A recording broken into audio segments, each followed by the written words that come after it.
Merkel Media. What does the goddamn line say, Tony? Please. Then what? I'll be arrested, put in airport jail? Well, you're going completely sideways, man. It's a big club, and you ain't in it. How dare you? Mr. Speaker, the President of the United States. I'm Chris Hansen with Daylight NBC. Jack Marius Tack Theratrix. Hi, I'm Spartacus. Jackson, Sacramento, he, him. Steven Seagal. Sex offender guy. I'm Keith Morris. This is Mumbai Gudafi. I'm Rick James, bitch. Sorting through the lies. The hijacker's passport was found blocked. $1 billion in transactions. And uncovering the centuries-long plan for world domination. Have you ever been in a Turkish prison? Swing. I have sent 6 of my Libyan missiles to blow up the Sears hardware department. Nothing could be more fun than jumping off a cliff with 2 German bisexuals. Oh, you English are so superior, aren't you? Thank you, comrade. And now, Macroaggressions. That's what assholes call it. With your host, Buddy, I don't know who you are, but you're about to get chlamydia. Charlie Robinson. Hey, Whitey, where's your hat? You want to drop the blame on Charlie and say it's all Charlie's fault. He was a retard. I get some goddamn diuretic.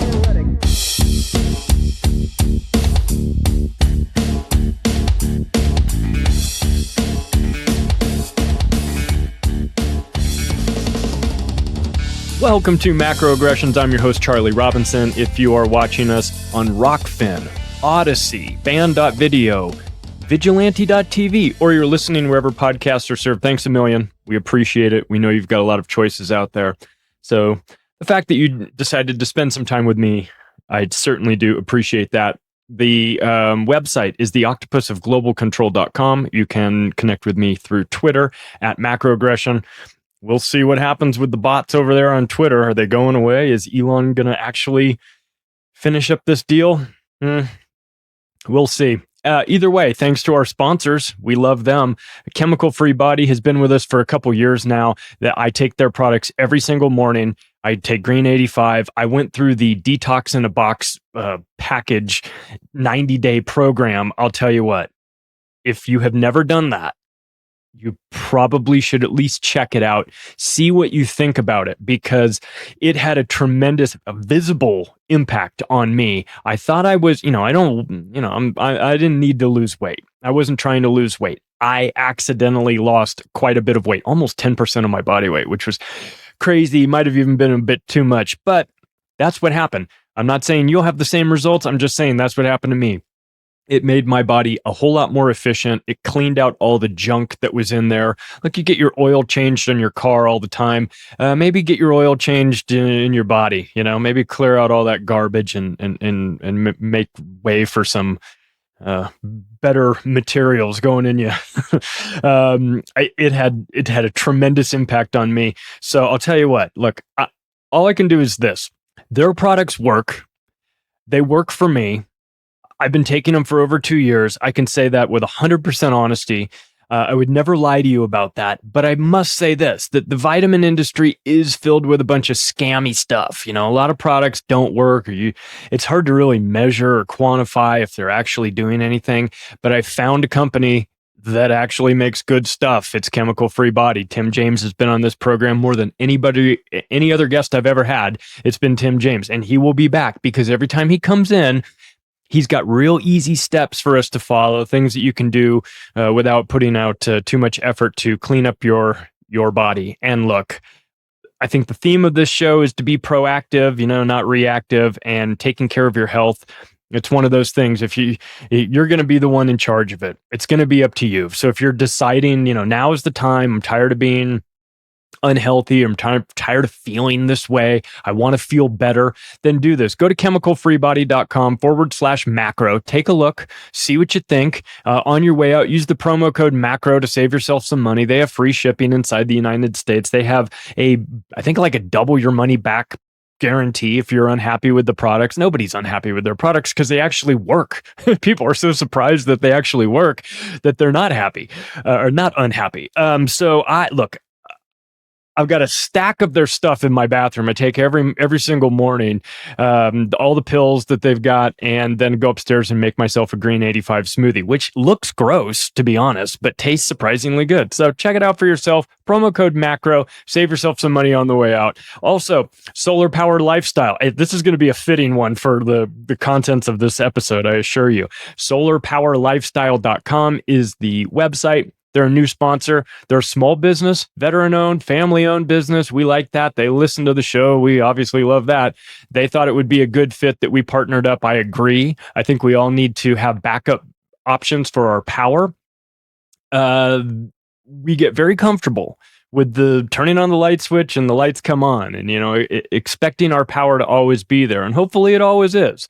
But we know how chaotic things have been. We know that these guys want to build back better. We know that they want to destroy what's currently here. Destroying the power grid wouldn't be hard to do. An EMP could take it out, all these things. So I'll tell you what, if you have a backup plan, you're probably going to be feeling a lot better. If you think you need something in the way of solar power to, it doesn't have to be a big system. Maybe you want a big one for your house, or you've got a cabin out in the woods that doesn't, it's not on the grid. You can get a big system. They have financing available, so don't let that hold you up. You can pay it off over a couple of years if you need to. But I think most people are going to pick up the smaller systems. Just get a smaller one, a couple $100, have it in your car, in the trunk of your car in case you need it. You're ever stranded somewhere and need your cell phone to work and you're out of power or something. I don't know. I think it's just better to be prepared as opposed to, being reactive. And I've had the power go out of my house and my little conspiratorial mind goes, oh shit, this is it. This is the time where it never comes back on, right? We're going to be banging, rubbing sticks and stones together to create fire out here. So look, don't do that. Don't get yourself in that situation. SolarPowerLifestyle.com, promo code MACRO. They have all of the big systems that you want. EcoFlow, Jackery, all that stuff is there. Take a look. Just go take a look, see what you think. If you're interested, pull the trigger on it. And of course, anything that goes to support our sponsors helps to support the show as well. And we certainly do appreciate that. Well, let's get into it, shall we? Let's get into what's coming for Europe. We have a huge audience in Europe for this show. I appreciate that. Love you all. Thank you for checking the show out and sharing it with your friends and family. I do appreciate it. I'm in America. And so the show will obviously kind of have an America-centric slant to it. But that doesn't mean I don't know what's going on in Europe. It doesn't mean that I haven't been to Europe a bunch and I'd love to go more, to be honest. There's so much I want to see there that I haven't seen. But I'll tell you what I have been seeing. I've been seeing a lot of nonsense going on. Not just Ukraine. Obviously, that we're gonna talk about a little bit. But last year, about this time, Joe Biden threatened the unvaccinated with a dark winter, which was interesting terminology, considering there was a dark winter simulation that was run in 2001. And it was simulating the outbreak of an anthrax attack. There's components to that. So when he said it's going to be a dark winter, my little brain goes, you mean like a false flag? Now, I think America may have a dark winter this coming winter, but I tell you, who is for sure? It's Europe. And I hate to be the bearer of bad news, though. If you're in Europe, I'm not telling you something you don't already know. But that's the direction things are headed. I hope we can get it turned around, but it is not looking good. And that's why, like I said, the theme of the show is let's be proactive, not reactive. Let's be honest about the situation that we're facing and not go, oh, well, everything's just going to be fine. There's a thing called normalcy bias. And that is that you woke up today and everything was normal. And yesterday, everything was normal. And the day before that, everything was normal. So you assume that tomorrow will be normal. And hopefully it is. And you know what? Most of the time, it is. But that doesn't mean that just because today was normal and yesterday was normal, tomorrow we're promised that. We most certainly are not. So I think that we need to at least explore what this might look like. Considering we're not in winter yet. We're coming up to it. There's still time to prepare for it. There's still time to make moves in advance. And I think we should. I think everybody should. I think that you should just, look, like I obviously one of my sponsors is My Patriot Supply, and I've talked about their food getting ready and things like that. Because look, if you never need it, then what's the worst that happens? You have extra food, you have storable food. You've stocked up your pantry like a lunatic with all this food that'll last you through the apocalypse. Well, oh, look at you big dummy with all your extra food. You're like, yeah, I've got extra food. It's a good thing to have. Same with like Solar Power Lifestyle, this company that what are you buying? You're buying a little solar panel kit? What are you, a paranoid conspiracy theorist? Well, maybe not. Maybe I'm just somebody that likes to be prepared. Maybe that will be the best purchase I've ever made in my entire life when the power goes out. And look, I'm not trying to say that you're going to live the rest of your life off of some couple $100 solar system, right? But it'll keep you functioning. It'll keep your phone charged, or maybe keep the heater going, or whatever. It'll keep you in the game, and that's the plan, right? Keep yourself alive as long as possible. And I worry about Europe. I worry about them a lot because, as we've seen during this Ukraine thing, there's a lot of dependency on other countries to make sure that Europe stays warm and has the lights on. And when you're super dependent on a country, I don't know, let's just say Russia, and you need their oil and gas because it's part of what you depend on for, to fill in the gaps in your own energy production. You're not energy independent, you're energy dependent, and you're dependent on a foreign country. Maybe don't start a war with that foreign country. Just thought. Maybe don't slap sanctions on them and treat them like they're like Adolf Hitler Jr. over there. And again, I've said this before, I'll say it again. If you wanted to ask me one of my core values, I'm anti-war. I don't like war. I fully recognize sometimes wars happen, but I also fully recognize that bankers start wars and a whole lot of other reasons. So I do not like the idea of wars, period. And so the fact that the Russian invasion of Ukraine, I don't like the war component of that. But I'm also not naive. I also understand that, they're doing the poking your brother in the back seat, like, I'm not touching you. I'm not touching you. Mom, he's touching. I'm not touching you. I'm just making you feel like I'm going to touch you, to the point where then they react. And we've been doing that to Russia for fucking years, forcing them, putting them in situations and waiting for them to react to it. And there's a whole lot of a backstory to the Ukraine thing, obviously. And we've got Russia-centric or Russia-speaking regions of Ukraine that have said, we are Russian. We want to go back to Russia. So there's a whole lot of nuance to this. It's not as simple as it's not Operation Barbarossa, where Germany invaded the Soviet Union and kicked off that front of World War II. It's not that. It's different. These were our territories. We want our territories back. And, there's a little bit more to the story. But I just say that because, I just don't like the idea of there being wars.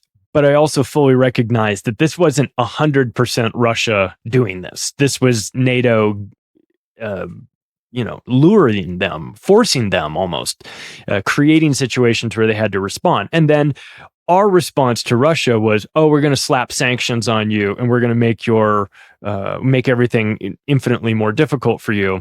And then Russia goes, oh, okay, well then what we'll do is we'll just turn off the gas and oil that we send to you guys in Europe, since you hate us so much, and since you want to pull out of our country, and Starbucks is leaving, and McDonald's is leaving, and BMW's. We're the worst country in the world, right? Would you want to sully yourself by accepting our dirty Russian oil and gas? And then we have the pipeline explosion, blow up, and we're going to get into a lot of this. So, and it all plays into Europe's dark winter that is most horizon. But there's a term. There's a term that we hear in the United States over and over and over again. And you probably hear it in Western countries as well. But it is like, if you're a media personality, you are contractually required to say the following words in Ukraine. It's always unprovoked war in Ukraine. Well, that's a lie, because it was most definitely a provoked war in Ukraine. The United States and NATO and Ukraine have been provoking Russia for at least since 2014, but realistically before that. And this is just a measurable observation. It's not my opinion. We've been doing these things. We've got Victoria Nuland talking about Yats is our guy back in 2014 and talking about how they're overthrowing the Ukrainian government in order to put somebody that's more willing to work with us, as opposed to somebody that's more willing to work with the Russians and everything. So like, we've been fucking with Ukraine for a long, long time. But if you're on the television news in America, you have to say the following term: the unprovoked war in Ukraine, because you have to sell it like Ukraine was just sitting there minding their own business when the big bad Russians just came out of nowhere and decided they were going to take their shit back. Not even take their shit back. They just said that they're going to come in and kill us all, right? They leave out the part about the taking their own shit back. But besides that, they make it sound like Ukraine had no role in this. They were just minding their own business, and all of a sudden war broke out. Well, that's not exactly true. The Ukrainians had been fucking with that region and shelling it, like 14,000 people over the last 8 years. So there's been a whole lot of there's more to the story. I'll just put it that way. And look, let's also talk about what this war is about. We've got NATO influence all over the place. We've got them at North Atlantic Treaty Organization. That was supposed to be this group of countries, and they were all going to be like, I don't know, it's like a world army. And it started right after World War II, and I don't want to get into the whole details of what NATO is, but basically NATO is a European group army to fight. It was set up as a method of checking Russian Soviet power right after World War II. When Germany fell, and the Soviets took half, and the West took the other half, then there was this thought that NATO was, or that the Soviet Union was eventually just going to come over and take the rest of Western Europe, and then NATO was created and as a deterrent to that, sort of like a group army. And since that never happened, NATO should have probably been disbanded decades ago. But of course it's not, because it's a globalist operation, and it works well for destabilizing countries and giving plausible deniability to the United States, who runs NATO, for lack of a better description. I mean, they're always in charge of it. They always have their guy as like the Solicitor General, or whatever the term is. Whoever's in charge of NATO is always an American, and that's by design. So it's an American centric vehicle. But it gives you a little bit of deniability, because America goes, it wasn't us, it was NATO, but we are NATO. But NATO promised not 1 inch to the east, right? When the Soviet Union fell in 1991, we said to them, look, you guys go ahead and break up, because you're communists and communist ideas don't work, and we'd love for you to break up, because we've been trying to destabilize you for decades now, and it finally works. So you're going to break up, and we promise not 1 inch to the east. We will not expand NATO 1 inch to the east. Well, if you know anything about American promises, they're worthless. Okay, unfortunately, they're just not worth the paper that the treaties are written on. And of course, NATO started moving 1 inch east almost immediately. Captured all of these former Russian or former Soviet satellite countries and joined them into NATO. And now the latest is the push to, well, Finland is now on the list as well, and that straight up borders Russia along the north. And there was talk that maybe Ukraine would be brought into NATO. And Ukraine has filed applications. The applications have been denied. But this is, the Russians said, listen, we're not fucking around here. You put NATO, you have Ukraine join NATO, and we're going to have a huge problem with that. That's just not going to work. Well, so that's kind of where we stand, right? That's kind of where we were with this whole, when the war sort of got going early in 2022, which is Ukraine is sitting there with having a problem with Russia. NATO is coming in the back door and being, and puppeting Ukraine and creating this havoc and financing them and giving them weapons and giving them all the materials that they need. And look, let's be honest about what Ukraine is. Is good for a couple of things. Human home for United States it's the most corrupt country in all of Europe. It might be the most corrupt country in the world. There might be other smaller countries that sort of nobody really thinks about that have more, overt corruption, but flowing through Ukraine. It's a laundromat. It's a laundromat for Western money. And United States and all these scumbag politicians in Washington, D.C., that's why they keep announcing package deal after package deal. Here's another 10 more billion. Here's another 6 more billion. Here's another 20 billion. This is all money laundering. This money is going to Ukraine. It's going to Lockheed Martin, and it's winding up in the Cayman Islands, no doubt. I mean, at least some of it is. I mean, the fucking materials themselves are winding up on the equivalent of like Craigslist. Okay, if you're thinking of what to get that special man in your life for this coming Christmas. I mean, have you considered a rocket launcher from Ukraine? You can go get them on the black market there. I would definitely not use Bitcoin for that purchase. I would definitely use Monero so that nobody could track you. But I'm obviously being facetious. But there is a lot of American weapons for sale there, and that is a huge problem. But also completely right on schedule. So let's talk about this. Let's talk about what's going on with regard to the Nord Stream 1 and 2 pipelines. They just up and blew up, don't you know? I mean, it was like, must have been climate change or something. I feel like climate change had to have played a role in this. Maybe the Nord Stream 2 got COVID. Have we considered that? Have we vaccinated the Nord Stream pipelines yet? We certainly should do that. So let's talk about the American psychics that were involved. There's a lot of Americans, real good psychics. Look, we don't need remote viewers when we've got the likes of Joe Biden and the CIA. I mean, the CIA warned Germany about a potential gas pipeline attack in the Baltic just weeks before it happened. That's a hell of a guess. I mean, that's a lucky guess. The CIA should definitely put some money down on the roulette table. With luck like that, holy moly, they got a hot hand. Right? They just magically called it, right? Get themselves like a couple game football parlay on a Sunday. Who do you like in the Jets Patriots game?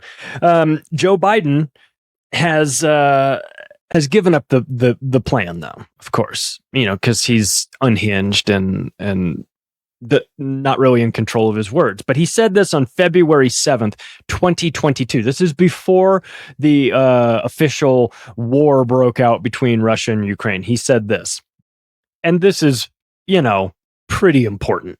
He said, if Russia invades, that means tanks or troops crossing the border of Ukraine again, then there will be no longer a Nord Stream 2. We will bring an end to it. I promise you, we will be able to do it. This is not a pipeline that runs through American waters. Okay. This is, I think, technically, I don't know if it's German waters or Danish waters, but the pipeline it connects into Germany where the Navy SEALs blew it up. I don't know if that was technically Danish waters. Might have been. Either way, it doesn't matter. It's not the United States waters. Okay. There's a pipeline going through some other country, and the CIA said, hey, Germany, there's a chance that pipeline, is going to get blown up. And the Germans are like, really? Why do you say that? And they're like, we have a hunch. And then Joe Biden says that if Russia invades Ukraine, then there will no longer be a Nord Stream 2 pipeline. We will bring an end to it. Not, the Afghanis will bring an end to it. Not the people in Mozambique will bring an end to it. We will bring an end to it. Not to be outdone, certified psychopath Victoria Nuland, the Yatzazar guy, 2014 chick, said the following: with regard to Nord Stream 2, we continue to have very strong, clear conversations with our German allies. And I want to be clear with you today.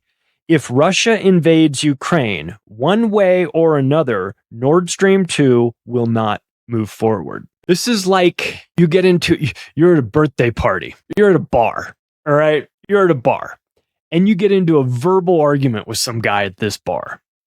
And in front of the entire bar, you say, you must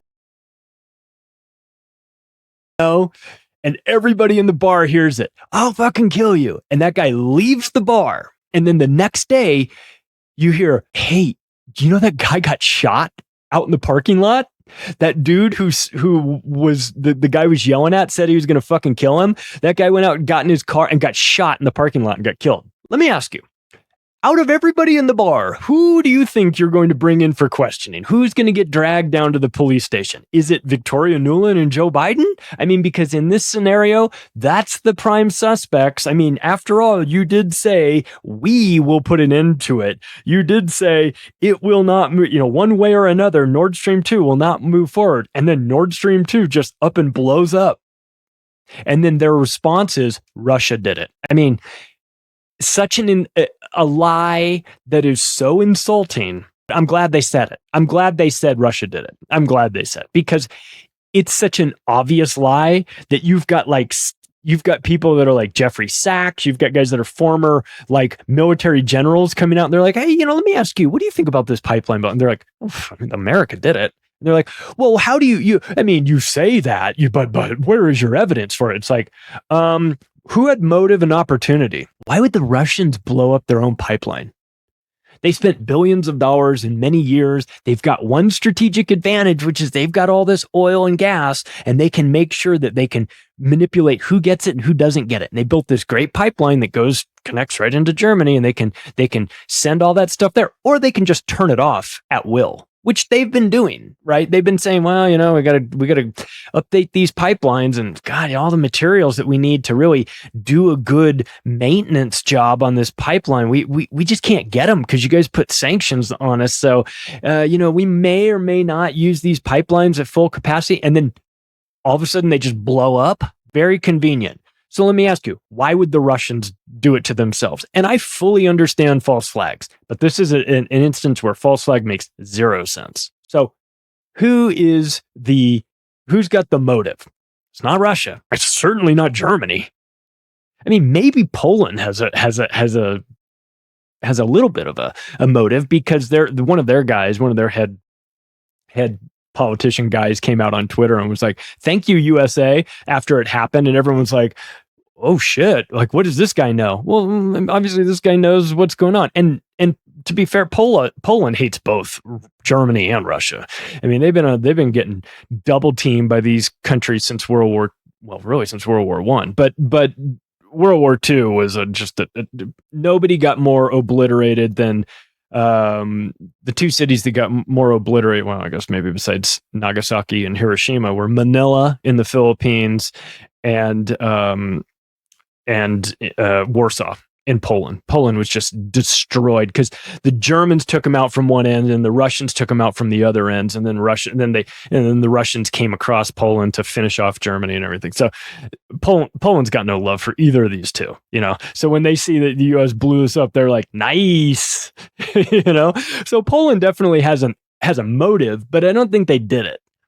I think the most realistic, and I think everybody would agree with this, anybody that has a brain would recognize that the West had the motive and opportunity, and NATO in general, and the United States in particular.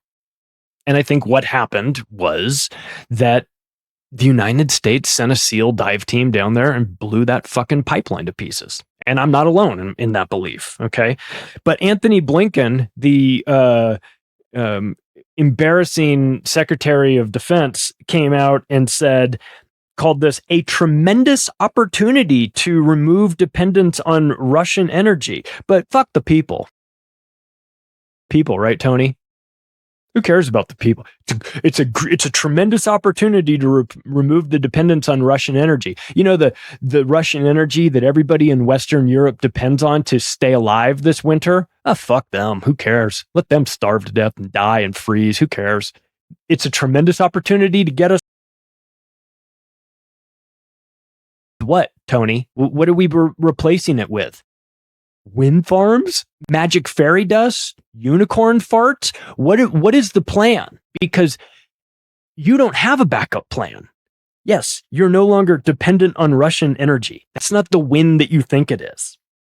Especially, this is coming from a country, America, that just recently crossed over into $31 trillion in debt. And we're going to lecture other countries about tremendous opportunities of removing dependence on Russian energy as we sell off our strategic petroleum reserves to the fucking Chinese, which is what Joe Biden is doing.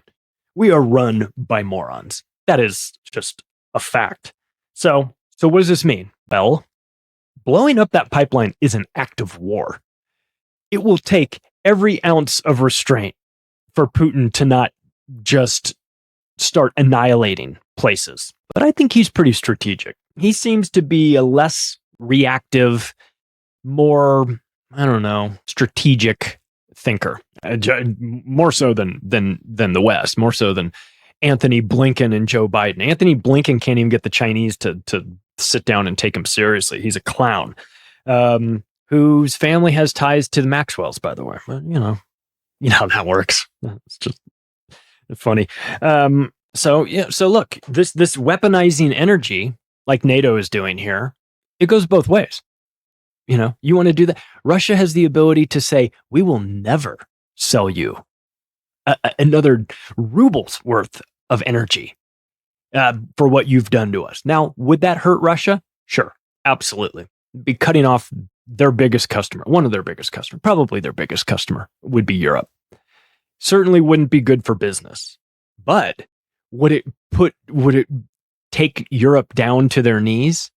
Yes, it would. Yes, it will. And we're about to find out, because this winter is going to be rough.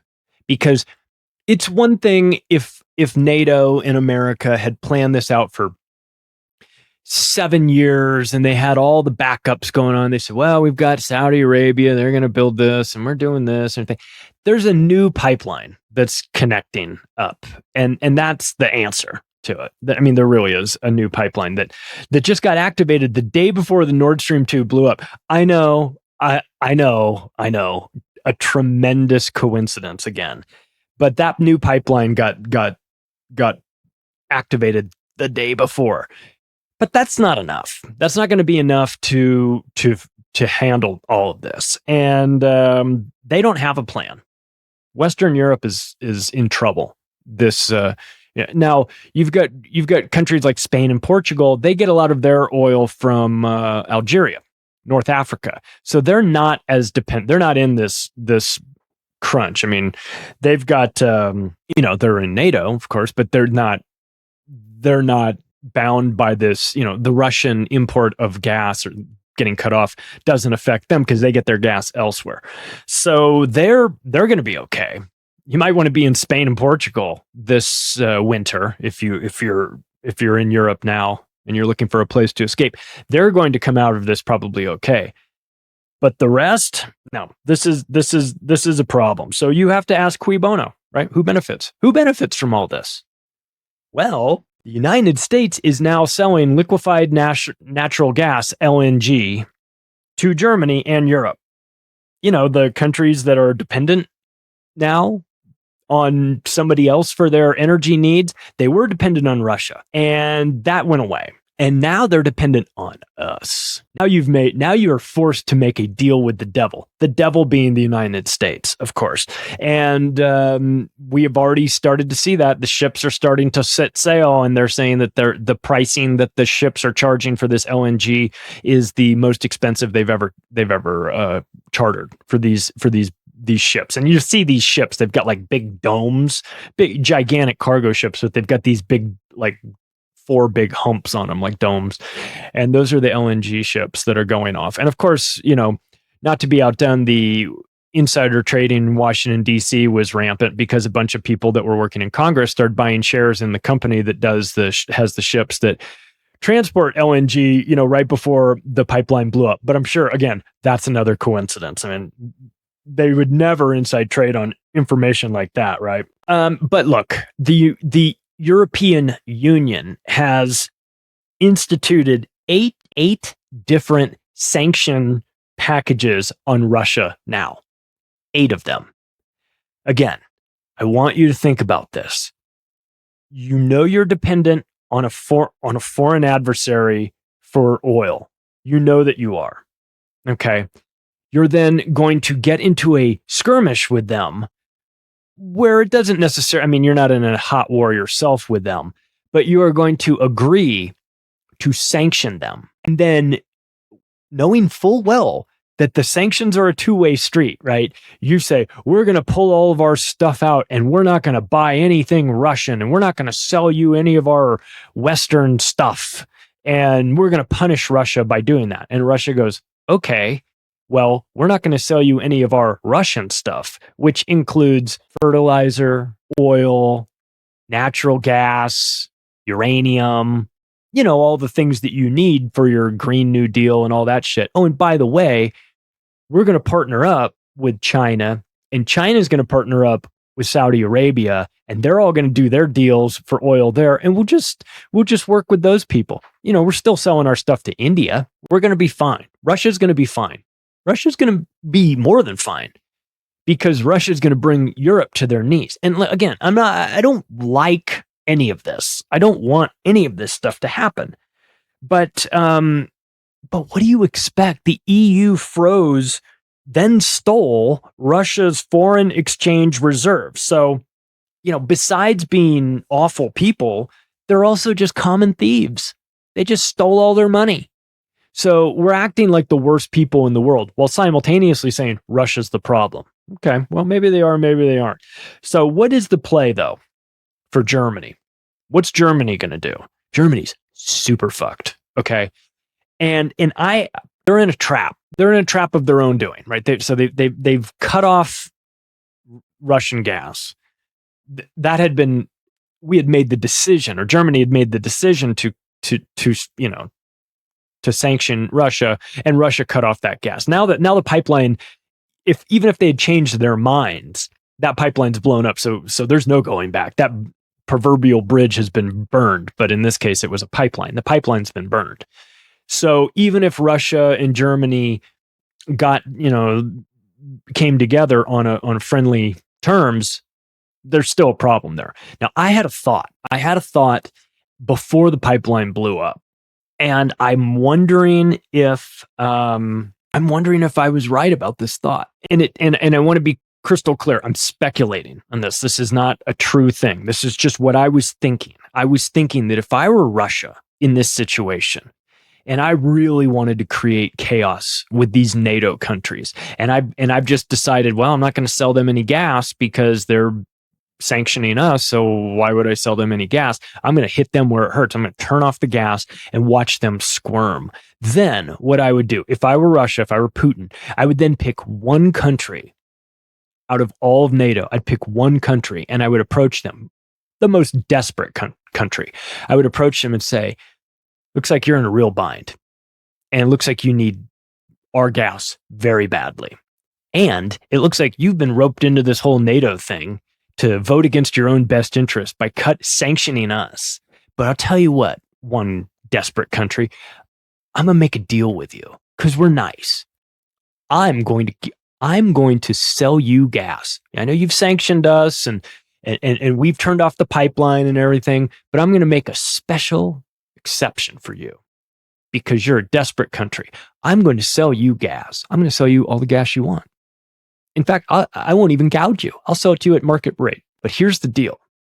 I'm only going to sell it to you. I'm going to sell it to the first country that takes us up on this deal. It's going to be a one offer, and then it's off the table. If you want to accept our deal, we, Russia, will sell you all the gas that you need all winter long, but we're only going to sell it to you. We're not going to sell it to your other NATO friends.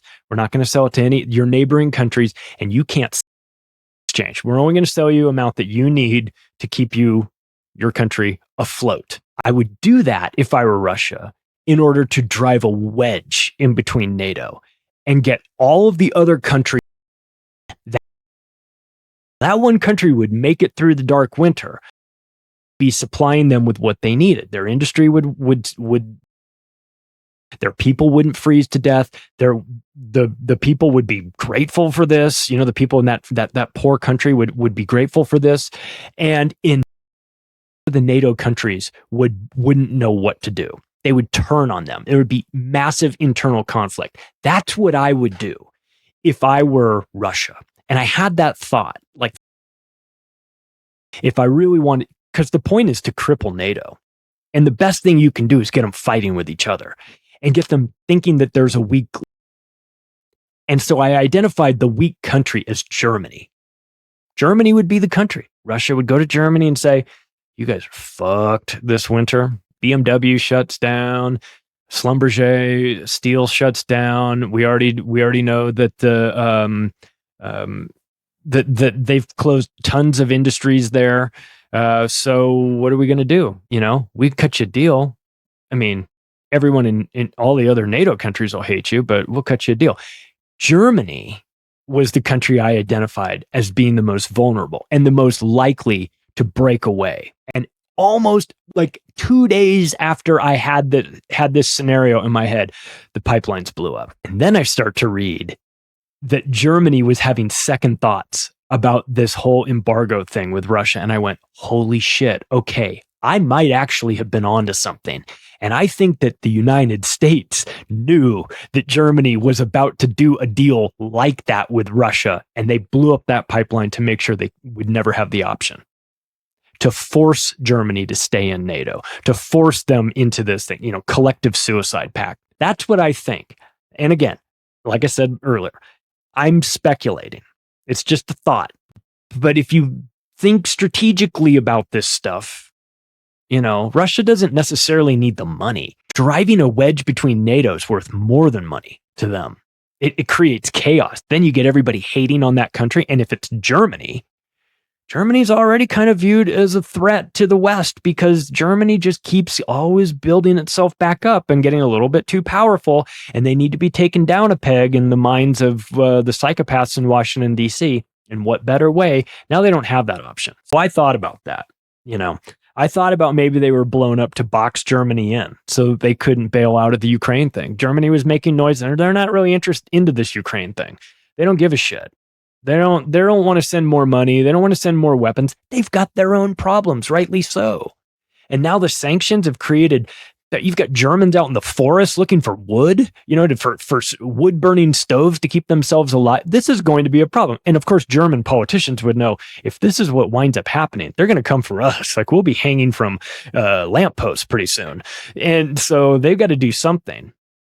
So my guess is that they were working a back channel deal with Russia to maybe come up with a way to, hook us up for this winter because we're screwed. The United States put an end to that. And I think that the United States and NATO are trying to collapse Germany financially. I mean, I think that there's They're forcing them into a situation where they are acting against their own best self-interest, which is to when you cut off oil and gas from Russia, and that is 80% of your energy needs, you're slitting your own throat. And the only way you do that is if the people that are kind of convincing you to do that say, well, we got a backup plan. We'll take care of you. Like, don't worry, we'll hook you up. Really?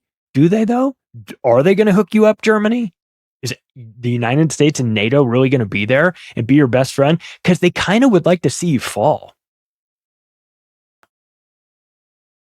They're not good. The United States, you cannot trust them, right? It reminds me of that Kissinger quote, like, to be an enemy of the United States is dangerous. To be an ally is fatal. Poland was happy though. Again, they know what the destruction of that pipeline means for Germany. It's good luck to you guys. That your nuclear power plants fired up again. Well, so really, so what do we think happened with the pipeline, right? I mean, I'm 100% certain that the United States did it, but who ordered it? Was it the World Economic Forum? Did they order it? Because second, it's hard to know who's on whose side. Because this were a Venn diagram, there would be some overlap, and some of the people that are working together are also sort of enemies in some component. But the World Economic Forum is pushing Build Back Better, and as we've mentioned many times, the back part is the most concerning component of that statement, because it implies that it used to be there, and now it's not there because you have to build it back better than before. So if you want to destroy a place in order to build back better, cutting off the pipeline would certainly be one way to do it, right? So, when you go back to the cui bono, the who benefits way of thinking, World Economic Forum benefits, right? Because they're going to see a and of course, when you're Germany and you're part of the European Union, you're using a euro currency, a one group currency, and you've got 31 other countries in there. What happens to one spreads to the others. This contagion, if you target Germany for destruction from an energy standpoint, it's not long before that spreads, to not just neighboring countries but all of the EU. So it's something to consider. And I'll tell you what, for what it's worth, when Berwick and I wrote The Controlled Demolition of the American Empire, we speculated that the trigger event for the global, for the collapse of the American empire would actually be the fall of Deutsche Bank. And we're starting to hear rumblings of Credit Suisse faltering. Deutsche Bank is a zombie bank. It's propped up entirely. It's ready to fall and has been ready to fall for years, which is the reason why we, said that was going to be the trigger event. You can only keep that bank going for so long before it becomes Lehman Brothers. And when that happens, again, it has a cascading effect. It starts slow and it just takes everything down with it, because these banks are interlocking. You've got derivatives deals that are on the books of both, Credit Suisse, Deutsche Bank, you name it, Citigroup, Goldman Sachs, Bank of America. They're all sitting on each other's stuff. They're all playing at this poker table, and they've all got bets out there with each other. And so when you take one down, it's hard to cut the cords and keep it from taking everything else down with it. So, I just wonder, my little conspiratorial mind just goes there. But I feel like the European Union is showing signs of breaking up. I mean, the euro is the currency. The euro is not doing well. The pound is way down further than it's ever been. And when it comes to these international currencies, I think this is what you'll see.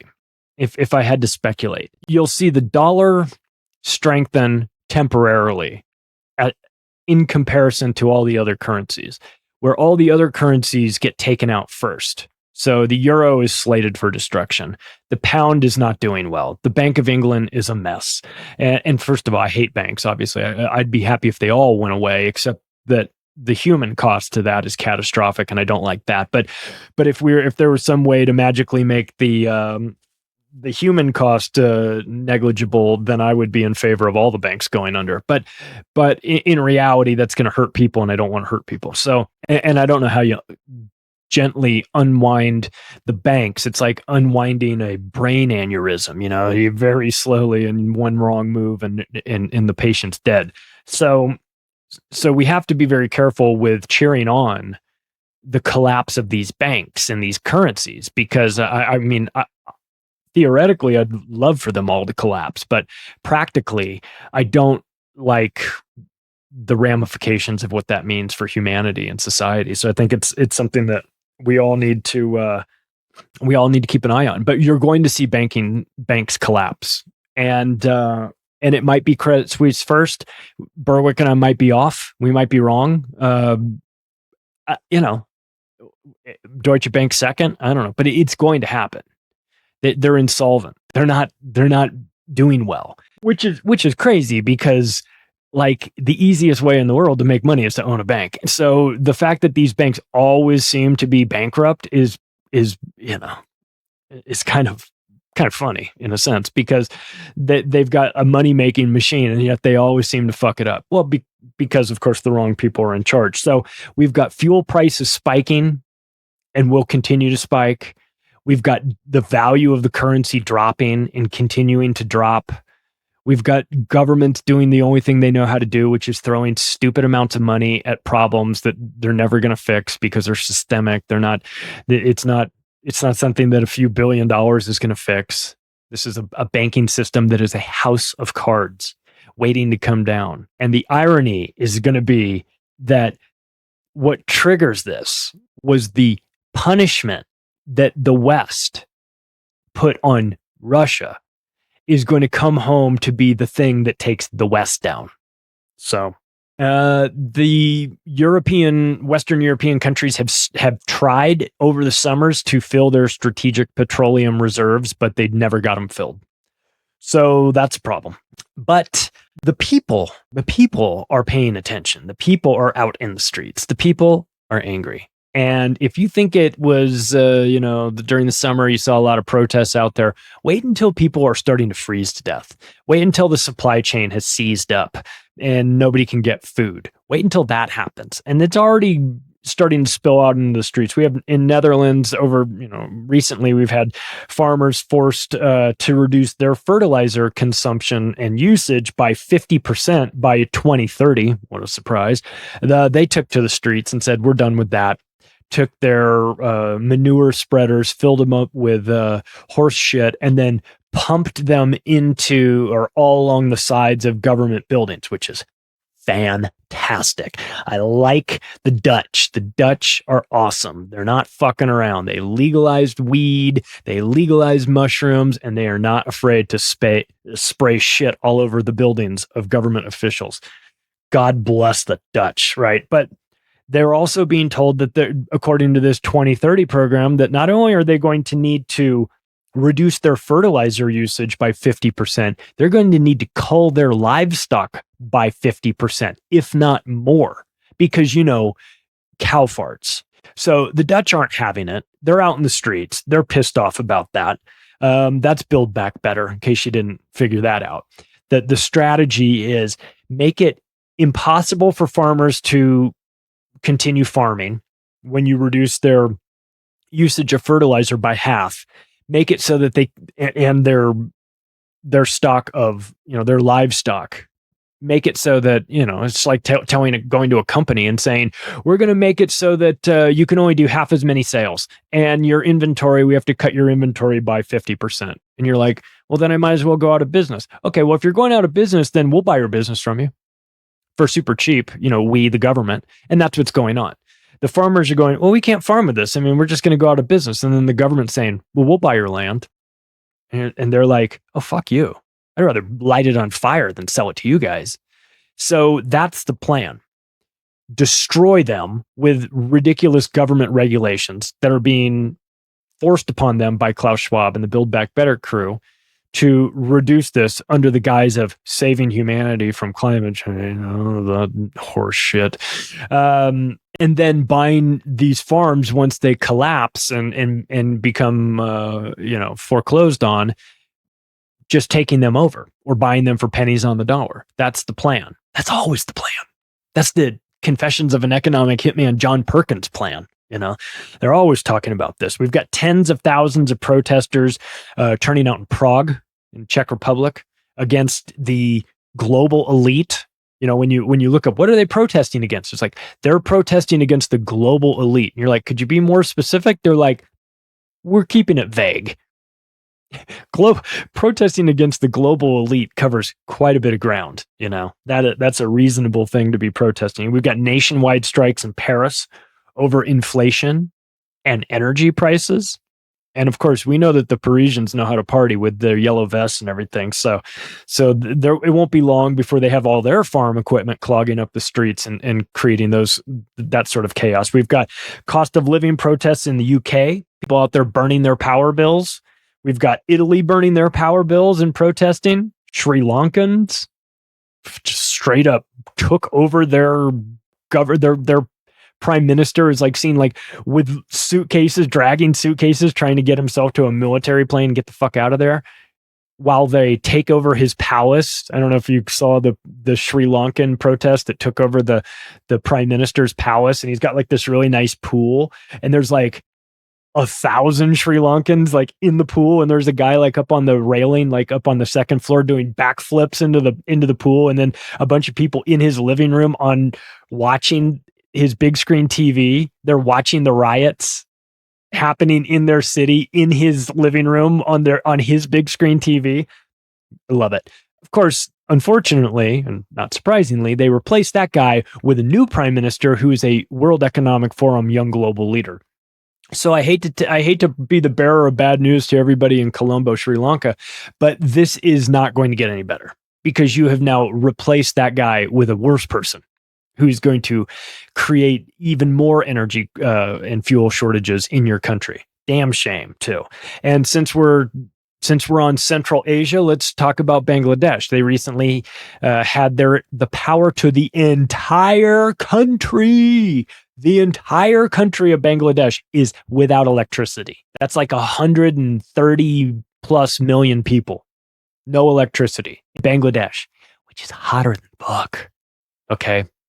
When it's not dumping 10 feet of rain in a month. Okay. What is happening in these? And again, the people of Bangladesh, the people of Sri Lanka, these are poor countries. These are people that don't have the flexibility to sort of grind it out. They're dependent. They're not on. They don't have a 5-year plan. They have a 5-minute plan. They're trying to stay alive. They get paid daily in some of these regions. This is horrible, man. The price, the human cost of this is it's just impossible to measure. And it's being done on purpose, which is a disgusting thing. Germany protesting cost of living increases and heating bills. Yeah, that's what we're seeing. That's where we are. We're at a place where we've got the people out into the streets, which I love to see. I love to see the people standing up against their governments. But unfortunately, they're playing Russian roulette here with the power. And when the power doesn't come on, then I mean, you just think for yourself what that means. No power to hospitals, no power for, Bangladesh is one of the largest textile manufacturing countries in the world. Maybe like second only to China, I think. So that goes away. That has supply chain implications, not to mention, I mean, again, the human cost is the most important, but let's talk about it from a business standpoint. Sri Lanka, Bangladesh, what's next? Pakistan? India? Like, what's next? Well, India's not going to have a problem. You know why? Because India's buying their stuff, buying their oil from China and Russia. They're fine. They're going to be fine. They're not participating in this build back better horse shit. I mean, they're going to want them to, but they're not. So look, I fear for Europe. If it was a comet that hit Western Europe and these things were happening, I would be understanding of it. It would be terrible, obviously, but I would say, well, at least we know, it was some unforeseen event that nobody could have stopped or anything. It was just one of those things that happens. But that's not the case. These things are made to happen. The problems that Western Europe is facing are made to happen. They're being done by design. They're being done to take Europe down to their knees. And I'm very suspicious about the role of NATO. I think NATO should be disbanded. I've never been a fan of. I'm not a fan of U.S. interventionist policies, as everybody knows that listens to. Not a supporter of the American empire at all. So look, it might not be your fault, but it's certainly going to be your problem. Be proactive. Get your stuff squared away as soon as you can. Get your money out of the banks. Get your money out of the banks. Get your money out of the banks. Get yourself some gold. Get yourself some silver. Start planning accordingly. Start talking to your neighbors. Start figuring out what you're going to do when the power goes out, because it very well could. I hope it doesn't. I don't want to make these things. I don't want to bring these things into existence, into the universe. But unfortunately, I don't think it matters what I think. It's powers at play that are much bigger. So be aware, pay attention, and be proactive.